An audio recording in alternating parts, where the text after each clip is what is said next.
यह है 2025 की नेटफ्लिक्स की नई धमाकेदार जॉम्बी थ्रिलर मूवी, जिसमें किरदार भले ही सुपर हीरो ना हो, लेकिन उनके दिमाग और फैसले 100% रियल लगते हैं। मतलब ऐसा रिएक्शन जो सच में इंसान किसी ज़ॉम्बी हमले के वक्त देगा। चलिए बिना टाइम वेस्ट किए शुरू करते हैं असली कहानी। गांव में वार्षिक त्योहार और एडल्ट सेरेमनी की तैयारी चल रही है।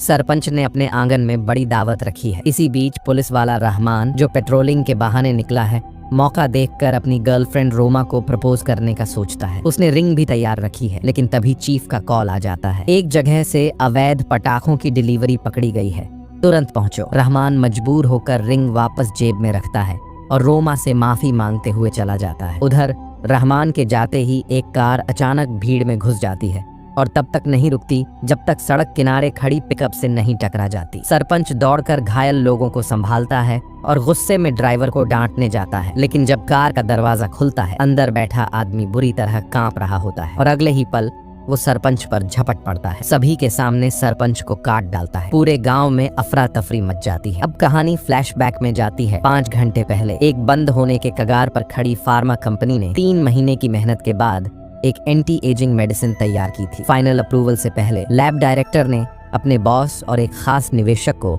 सैंपल दिखाने की योजना बनाई। बॉस करीब 60 साल का था, लेकिन उसकी पत्नी करीना बहुत युवा और खूबसूरत थी, जिससे सबको लगता था कि ये शादी ज्यादा प्यार से नहीं पैसे से जुड़ी है। जैसे ही दवा आई, सडीमीन ने बिना सोचे एक डोज खुद ले ली। तभी बाहर से बेटी केनेस के आने की आवाज आई। करीना तुरंत बाहर गई, लेकिन केनेस को अपनी नई सौतेली माँ बिल्कुल पसंद नहीं थी। इस बीच सडीमीन जब नहाकर निकला और शीशे में देखा तो हैरान रह गया। उसके चेहरे की झुर्रियां गायब थीं, बाल काले हो गए थे, वो एकदम जवां दिखने लगा था। वो तुरंत भागकर केनेस को बताने गया, ये दवा वाकई चमत्कार है, हम बूढ़े नहीं होंगे अब। लेकिन बेटी केनेस और उसका पति रूदी फार्मा कंपनी बेचने की प्लानिंग कर चुके थे। दोनों ने प्रेजेंटेशन तक बना ली थी और कई खरीदारों से बात चल रही थी। अब जब सडीमीन अचानक जवान होकर सामने आया और बोला कि कंपनी नहीं बिकेगी, तो दोनों के पैरों तले जमीन खिसक गई। केनेस पहले से तय कर चुकी थी कि पैसे लेकर वो पति से तलाक लेगी और बेटे के साथ नई जिंदगी शुरू करेगी। लेकिन अब सब प्लान फेल। घर का माहौल गर्म हो गया, झगड़े शुरू हो गए। सडीमीन ने गुस्से में सबको डांट लगाई, लेकिन बात करते करते उसका चेहरा नीला पड़ गया, नसें उभर आईं और अचानक उसके मुंह से खून निकलने लगा। कुछ ही सेकंड में वो गिर पड़ा। सब लोग चीख पड़े। जब रूडी ने पास जाकर देखा तो दिल की धड़कन रुक चुकी थी। सबने घबराकर एम्बुलेंस को कॉल किया, लेकिन तभी सडीमीन ने अचानक अपनी आंखें खोली और एक अजीब सी गुर्राहट निकाली। चेहरा सफेद, आंखें लाल, और वो सीधे नौकर पर झपट पड़ा। कहानी यहीं से ज़ॉम्बी कहर की असली शुरुआत होती है। ड्राइवर दौड़कर मदद करने पहुंचा, लेकिन तभी बदले हुए सडीमीन ने उस पर हमला कर दिया। वो किसी तरह बच तो गया, मगर सडीमीन के मुंह से निकला खून उसके चेहरे पर बिखर गया। बेटा बंग बंग भी दौड़कर पिता को रोकने आया, लेकिन पैर फिसल गया और वो जमीन पर गिर पड़ा। जब सडीमीन उसके ऊपर झपटा, तब उसने बगल में रखी गन उठा ली और बिना सोचे ट्रिगर दबा दिया। गोली सीधे सडीमीन के सिर में लगी। वो वहीं ढेर हो गया। सारे लोग वहीं खड़े रह गए, सदमे में चुप। केवल रूदी ने होश संभाला और ड्राइवर को बोला, जल्दी से पुलिस स्टेशन भागो, मदद लाओ। अब पूरा मेंशन एक पागल खाने में बदल चुका था। बंग बंग कार में बैठकर रोने लगा। उसे लगा कि उसने अपने ही पिता को मार डाला। उधर जिसे सडीमीन ने काटा था, वो नौकर अब भी जमीन पर तड़प रहा था। सब सोच रहे थे कि उसे हॉस्पिटल ले जाए, लेकिन तभी वो अचानक उठ बैठा। उसकी हरकतें बिल्कुल सडीमीन जैसी थीं। ज़ॉम्बी देखते ही हमला कर देता था। एक नौकरानी बीच में आई तो उसी वक्त उसकी गर्दन पर दांत गड़ गए। रूडी को समझ आ गया कि मामला अब कंट्रोल से बाहर है। उसने तुरंत अपने बेटे को उठाया और बाहर की ओर भागा। तभी उसकी पत्नी केनेस अपने भाई को दिलासा दे रही थी, लेकिन उसने खिड़की से बाहर झांका तो देखा कि एक नौकरानी आदमी के ऊपर झुकी उसे नोच रही थी। वो जैसे ही आगे बढ़ी, एक डरावना चेहरा उसकी ओर झपटा। सौभाग्य से बंग बंग ने उसी वक्त कार स्टार्ट की और उस नौकरानी को कुचल दिया। केनेस बुरी तरह घबराकर अंदर भागी, लेकिन जब वो हॉल में पहुंची तो वहां न पति था न बेटा, बस हर तरफ खून के निशान। उसने कई बार कॉल किया पर किसी ने रिसीव नहीं किया। तभी एक और नौकरानी कमरे से निकली और वो भी पूरी तरह बदल चुकी थी। दोनों डर के मारे भागे और कार तक पहुंचे, लेकिन देखा कि जिसे कुचला था वो फिर रेंगते हुए उनकी तरफ आ रही है। केनेस ने उसे लात मार कर दूर फेंक दिया और दोनों तुरंत वहां से निकल गए। उधर जो ड्राइवर मदद लाने गया था, उसके चेहरे पर पड़े बॉस के खून से वायरस असर दिखाने लगा। उसे चक्कर आने लगे और तभी उसकी कार गांव की सड़क से भटककर सीधे सरपंच के घर में घुस गई। सरपंच ने दरवाजा खोला ही था कि ड्राइवर पूरी तरह ज़ॉम्बी बन चुका था। उसने सरपंच को वहीं नोच डाला और अगले ही पल पागलों की तरह भीड़ में टूट पड़ा। कुछ ही मिनटों में पूरा फंक्शन अफरा तफरी में बदल गया। उधर रूडी और बाकी लोग अब तक उस जॉम्बी नौकर से बचने की कोशिश में थे। वो सब एक पिकअप ट्रक के पीछे छिपकर लुका छिपी खेल रहे थे। जब लगा कि अब वो बच गए हैं, तभी रूडी का मोबाइल बज उठा। बस फिर क्या, नौकर जॉम्बी ने सीधे झपट्टा मारा। सबने मिलकर जान बचाने की कोशिश की, बच्चे को किसी तरह सुरक्षित रखा। तभी आसमान में अचानक तेज बारिश शुरू हुई और अजीब बात ये हुई कि वो जॉम्बी वहीं रुक गया, जैसे किसी ने उसकी बैटरी निकाल दी हो। सबने इस मौके का फायदा उठाया और भाग निकले। भागते भागते रूडी ने मोबाइल उठाया तो पता चला कॉल कीनेस का था। जब उसे पता चला कि उसका बेटा जिंदा है, उसने राहत की सांस ली। मगर अब सवाल था, मिलें कहाँ? फोन पर दोनों ने तय किया कि गांव के सरपंच के घर मिलते हैं। लेकिन जब रूडी वहां पहुंचा तो देखा कि सारे मेहमान अब जॉम्बी बन चुके थे। वो तुरंत रास्ता बदलने लगा। उनके साथ चल रही आंटी एम्बोक पीछे रह गईं और एक छिपे जॉम्बी ने उन पर झपट्टा मार दिया। उनकी चीख से बाकी जॉम्बी भी वहीं टूट पड़े। अब भागने का कोई रास्ता नहीं था तो सब लोग सरपंच के घर के अंदर जाकर छिप गए। बाहर के जॉम्बी खाने में व्यस्त थे, इसलिए अंदर थोड़ी राहत थी। रूडी ने धीरे से दरवाजा बंद किया ही था कि तभी फिर से फोन बजा। कैनेस कॉल कर रही थी। वो और उसका भाई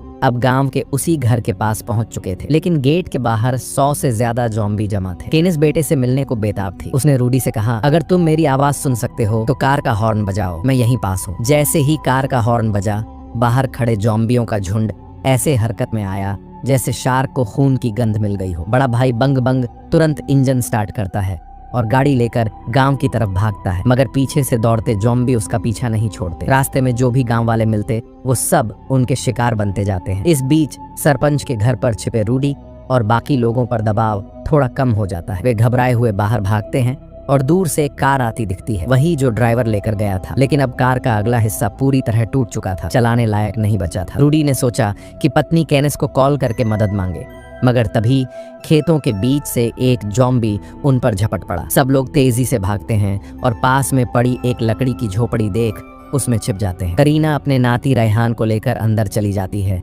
जबकि रूडी दरवाजे पर खड़ा होकर पीछे से आने वाले जॉम्बी को रोकता है। कुछ मिनटों बाद दरवाजा खुलता है। पूरा खून में सना रूडी अंदर आता है। उसने जॉम्बी को मार तो दिया था, लेकिन उसकी बांह बुरी तरह काटी जा चुकी थी। रूडी को एहसास हो गया कि अब उसका वक्त ज्यादा नहीं बचा। वो अपने बेटे के सामने झुककर बोला, अगर मैं नहीं रहूं तो माँ का ध्यान रखना। इतना कहकर वो बाहर की ओर चला गया, लेकिन जैसे ही पलटा उसका शरीर कांपने लगा, आंखें लाल पड़ गईं। अब वो भी एक जॉम्बी बन चुका था। करीना ने पूरे जोर से दरवाजे की कुंडी तोड़ी और उसे धक्का देकर लोहे की रॉड पर फंसा दिया। दोनों ने जैसे तैसे जान बचाई। उधर केनेस की तरफ नई मुसीबत खड़ी थी। वो बस अपने बेटे तक पहुंचने के लिए बेचैन थी। बंग बंग ने कार मोड़ी और गांव के रास्ते जाने लगा, मगर सामने एक ट्रक आ गया। वो ब्रेक नहीं लगा पाया और दोनों की गाड़ी पलटकर सड़क किनारे जा गिरी। ट्रक ड्राइवर डर के मारे नीचे उतरा। शुक्र था कि दोनों जिंदा थे, पर तभी पीछे से जॉम्बियों का झुंड आ गया। बेचारा ड्राइवर जो गांव में दावत खाने जा रहा था, पल भर में उन्हीं जॉम्बियों का खाना बन गया। किंग्स और बंग बंग जैसे तैसे भागते हैं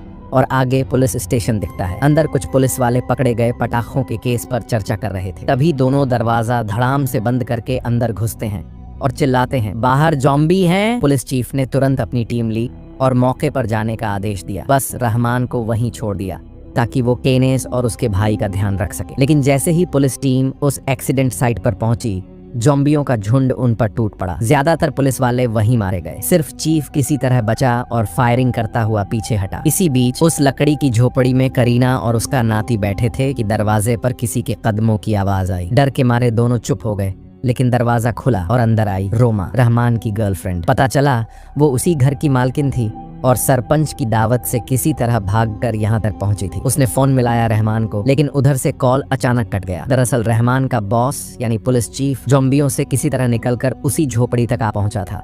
तीनों ने मिलकर उसे अंदर लिया और दरवाजा बंद किया, लेकिन तभी देखा उसके हाथ पर जख्म था। केनेस ने कहा वो भी जल्द बदल जाएगा। रहमान ने इमरजेंसी कॉल लगाई, मगर तब तक देर हो चुकी थी। पुलिस चीफ अचानक खड़ा हो गया, दहाड़ लगाई और रहमान पर झपट पड़ा। बंग बंग ने झट से गन उठाई और फायर किया, लेकिन गोली सिर पर नहीं लगी। वो बस गिरा, मरा नहीं। रहमान तो किसी तरह बचा, लेकिन अब उसे असली खतरे का एहसास हुआ। बंग बंग और केनेस ने मिलकर उसे फिर से रोकने की कोशिश की और बड़ी मुश्किल से उसे पुलिस स्टेशन के आयरन सेल में बंद कर दिया। मगर बाहर का हाल अब और भी भयानक था। पूरा स्टेशन जॉम्बियों से घिर चुका था। उधर केनेस अपने बेटे को लेकर परेशान थी। जब उसे पता चला कि बेटा करीना के पास सेफ है तो उसकी आंखों में राहत के आंसू आ गए। लेकिन जब उसने सुना कि उसका पति अब एक ज़ॉम्बी मॉन्स्टर बन चुका है तो वो बस हल्का सा भौं सिकोड़ती है। बंग बंग ने तुरंत फोन लेकर अपने भांजे को समझाया, बेटा घर से बाहर मत निकलना, कुछ भी हो जाए। जैसे ही वो रेस्क्यू टीम आने का इंतजार कर रहे थे, तभी जेल के मेन बंद म्यूटेटेड पुलिस वाले की गर्जन ने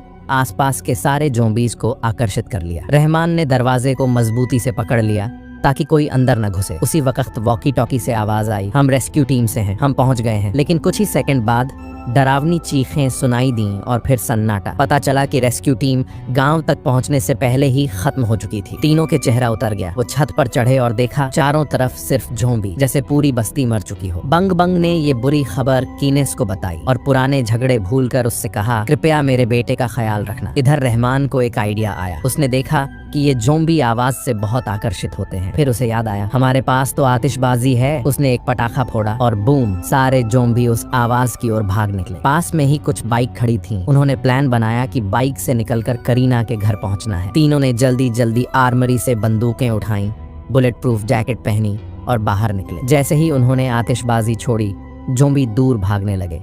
लेकिन अचानक सामने से एक ज़ॉम्बी निकल आया। रहमान ने झट से ट्रिगर दबाया, गोली चली, लेकिन वही गोली बाकी ज़ॉम्बीज को फिर से खींच लाई। अब तीनों शील्ड के पीछे दुबके हुए हैं। गोलियां खत्म हो चुकी हैं और ज़ॉम्बीज की भीड़ बढ़ती जा रही है। तभी ऊपर से बिजली गरजती है और फिर आसमान से बरसात शुरू। बारिश के साथ ही सारे ज़ॉम्बी जैसे पत्थर बनकर रुक जाते हैं। तीनों ने हैरानी से बाहर कदम रखा। तभी केनिस की ओर से भी धमाका हुआ। रूदी, जो अब पूरी तरह म्यूटेंट बन चुका था, कैद से निकल आया। लेकिन बारिश का ये मौका उनके लिए भगवान का टाइमर साबित हुआ। वो बाइक पर बैठकर पूरी रफ्तार में निकल पड़े। केनिस अब अकेला रह गया। उसने गाड़ी स्टार्ट की और जैसे तैसे भाग निकला। लेकिन बारिश थमते ही रहमान और बंग बंग फिर से ज़ॉम्बीज से घिर गए। दोनों ने केनिस को चिल्लाकर कहा, भागो, बस भागो। केनिस अभी भी गाड़ी स्टार्ट करने की कोशिश कर रहा था, लेकिन लगता था उसे ड्राइव करना आता ही नहीं। बार बार चाबी घुमाने के बाद भी गाड़ी जरा नहीं हिली। तभी दूर से रोमा, रायहन और करीना इलेक्ट्रिक बाइक पर आते दिखे। बंग बंग ने हॉर्न बजाकर उन्हें चेतावनी दी, पीछे हटो, ज़ॉम्बी आ रहे हैं। लेकिन वो लोग भी चारों तरफ से घिर चुके थे। आखिरी कोशिश में